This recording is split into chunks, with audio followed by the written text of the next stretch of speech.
Oui, bonsoir à tous. Oui, bonsoir, maman étoile. Mm, Merci de me donner la parole. En Mhm. fait, à propos du retour au pays, moi je dis toujours que quand on vient en Occident, on se fait piéger. Pourquoi les gens ne l'entendent pas? Quand on achète une maison, quand on se marie, quand on fait des enfants, quand on prend des contrats à durée indéterminée, tout ça, c'est des pièges. Et les crédits encore pire. Ce sont des choses qui font en sorte qu'on s'oublie soi-même parce que quand on travaille, notre salaire finalement est voué à payer toutes ces choses-là et ça devient comme toutes ces choses-là prennent en fait beaucoup de place dans notre tête et ne nous laissent plus la liberté de penser à chez nous. Vous Mhm. voyez? Donc, moi, je dis, franchement, l'ancienne génération, c'est-à-dire ceux qui sont venus jusqu'à là il y a 5 ans, non, 10 ans, ils se sont laissés piéger. Les anciens et ceux qui sont là depuis peut-être 10 ans, ils se sont laissés piéger. Mais les nouveaux qui ne fassent pas pareil. Parce que quand on vient chercher. Tout le monde sait que nous venons chercher. Mais quand tu viens chercher, tu te mets à t'installer comme si c'était ton village. Mais quand est-ce que tu vas rentrer?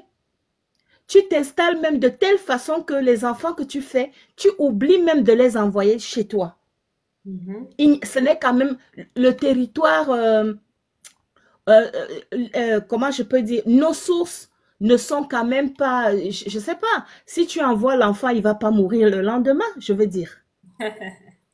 On a toujours une personne de confiance vers qui on peut envoyer les enfants pour qu'ils aillent en vacances, passer le Noël, passer un mois de grandes vacances. Tout ça, c'est oublié en fait. On s'oublie, le travail nous absorbe de sorte que on s'oublie. Et la facilité d'avoir de l'argent à travers ce travail-là fait en sorte que nous devenons de plus en plus stupides. On est toujours en train de travailler pour avoir plus. Et du coup, les années passent et on ne s'aperçoit même pas que les enfants que nous avons faits nous échappent. L'homme et la femme, vous êtes venus chercher et vous vous retrouvez en train de vous marier, acheter des maisons et tout ça. C'est des pièges. Alors moi, je dis, ceux qui disent que la location, on perd de l'argent, on gagne de l'argent dans l'achat d'une maison, c'est faux. C'est faux.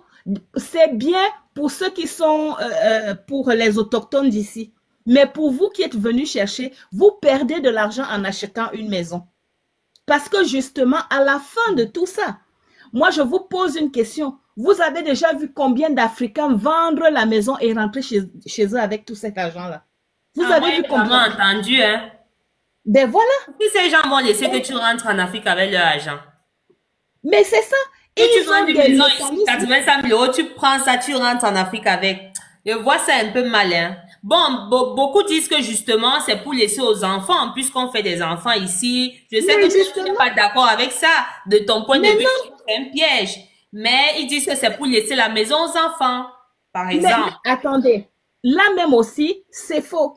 Parce que quand nous voyons les Européens eux-mêmes chez eux, ils achètent une maison, une grande maison familiale. Vous voyez, ils achètent une grande maison familiale et après ils décèdent, les enfants restent. Mais je vous assure que les enfants restent vendre la maison. Ah. Ils restent vendre la maison. Il y a des Camerounais qui ont acheté en face de moi ici, là. C'était une mamie avec ses enfants, une mamie qui avait ça.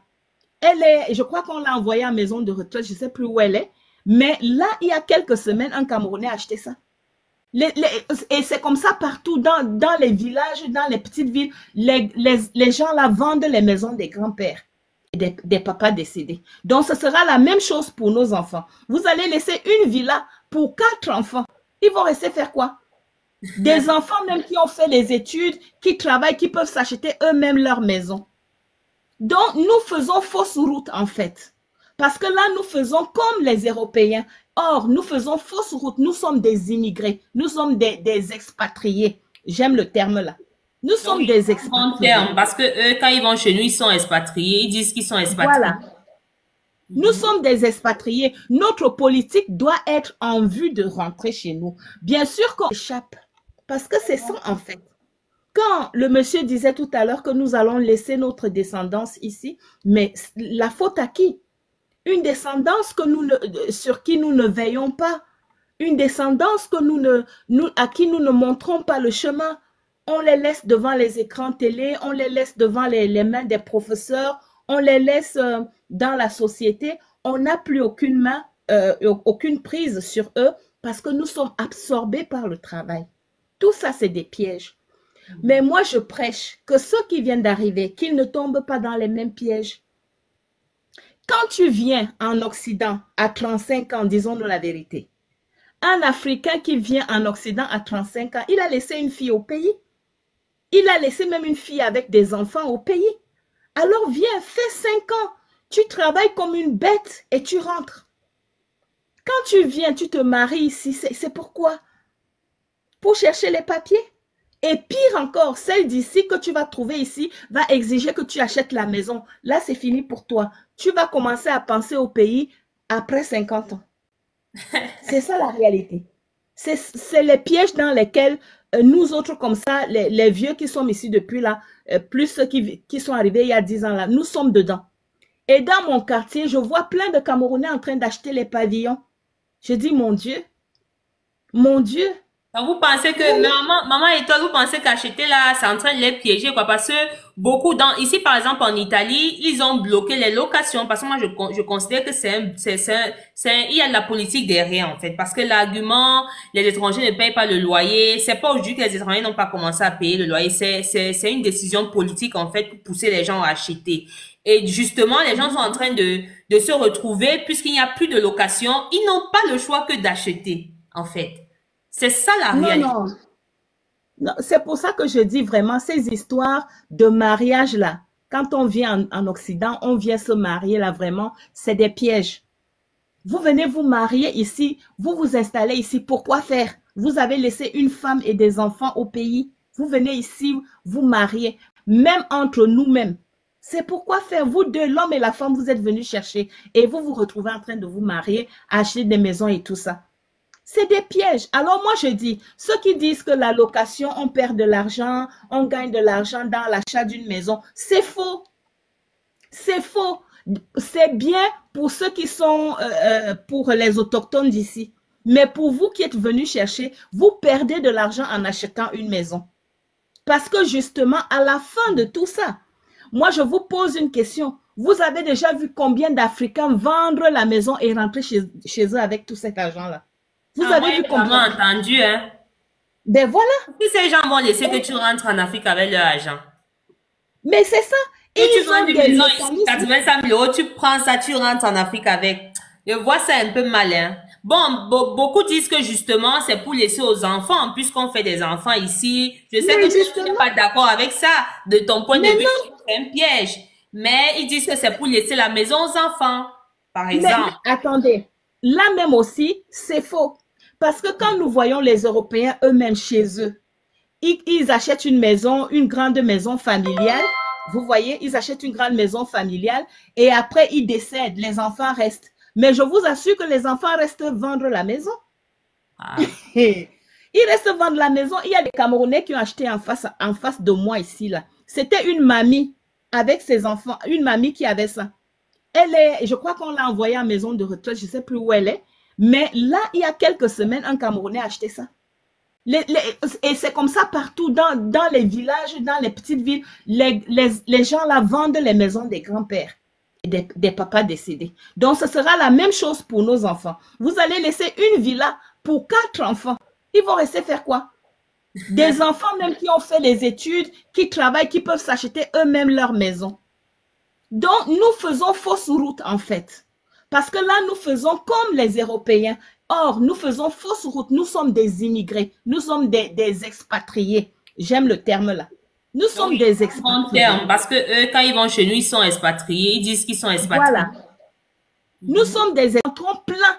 Chaque année, ils voient comment les gens rentrent. Ils investissent. On rentre, on investit. On rentre, on investit. Ils seront débordés. Ils vont nous tuer combien? Donc, c'est ça en fait.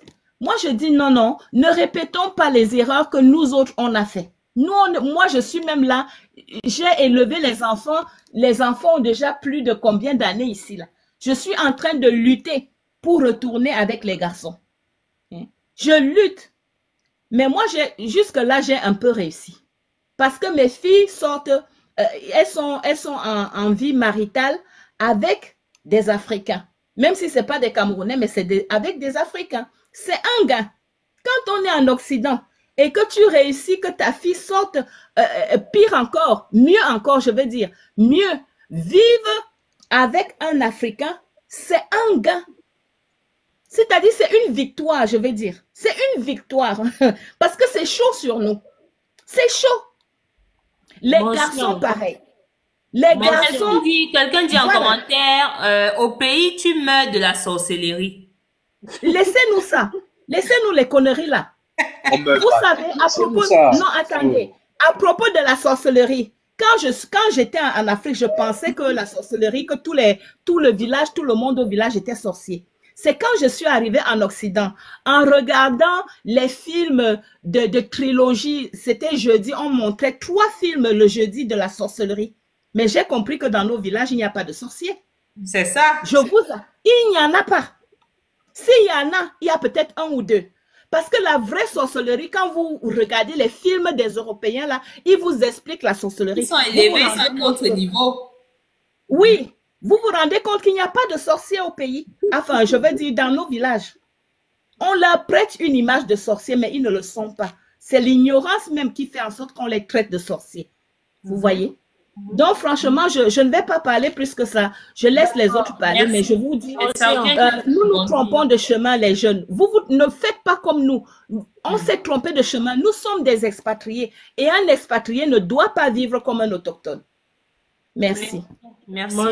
Parce que quand tu vis en Europe au trop 1 an, tu comprends déjà que tu es dans un truc, tu es piégé.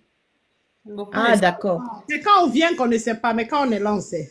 Oui, mais quand ça veut dire que nous tous qu'on est ici, là, on sait moi, je te le dis pourquoi. Je vois les commentaires quand je reposte mes replays là et beaucoup me disent merci, je suis éveillée parce que il faut que les gens comme ça parlent parce qu'il y a beaucoup comme quand Maman Étoile dit qui arrivent ici, ils sont jeunes, les communautés aussi ne sont pas soudées, les anciens aussi ont fait des erreurs, ils ne veulent pas aussi parler aux jeunes par honte, par aigreur. Donc les jeunes aussi tombent dans les mêmes pièges.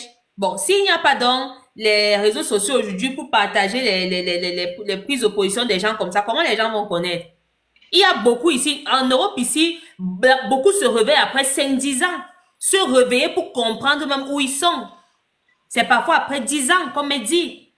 Donc aujourd'hui, les réseaux sociaux aussi nous aident. Beaucoup ne savent pas. Beaucoup, et vous dites, quand les Greenman parlent, ils disent que non, tu es allé chez les scénarios, c'est la réalité. Parce que vous savez, quand quelqu'un parle, quand le fou du village passe là, il parlait là, tout le monde dit qu'il est fou. Ça après qu'on se rend compte que le fou là avait raison, hein. Il parlait comme ça, on croyait qu'il était fou, mais il avait, donc beaucoup sont dans le fantasme en fait.